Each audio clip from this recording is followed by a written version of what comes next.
Bien, l'enjeu, c'est que les Européens prennent enfin la mesure de ce moment que je décrivais à l'instant et que les mots de soutien à l'Ukraine, les mots qui expriment la volonté de ce réengagement européen, de ce réarmement européen se concrétisent dans les faits. Et donc, il y a pour cela plusieurs pistes d'action, notamment le renforcement des budgets de défense des États européens.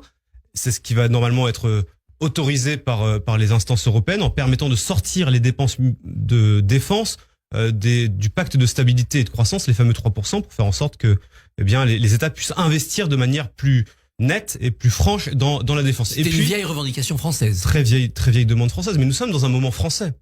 Nous sommes dans un moment où les idées portées par le président de la République depuis 2017, mais aussi par certains de ses prédécesseurs autrefois, sont en train de se concrétiser. Vous savez, moi je me souviens, j'ai participé à la campagne du président de la République en 2017, je l'ai accompagné, et quand il parlait de souveraineté de l'Europe, de nécessité de renforcer notre indépendance, beaucoup en France hurlaient à la trahison nationale sans comprendre le sens profond de ce qu'il disait, et beaucoup de nos partenaires européens voyaient une lubie française incapable de prospérer.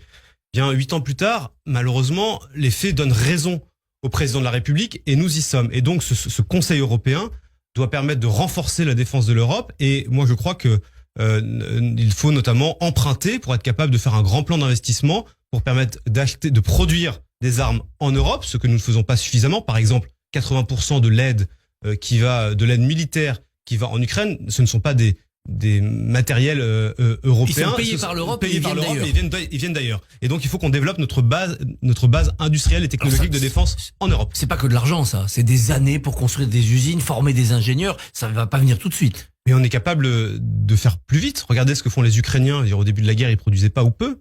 Et aujourd'hui, c'est un des pays qui produit le plus en l'espace de 3 ans. Donc, en l'espace de quelques mois, on peut être capable de basculer vers une industrie de guerre, comme on a par exemple été capable de le faire au moment du Covid, même si ce n'est pas la même chose. Nous n'étions pas capables de produire des vaccins.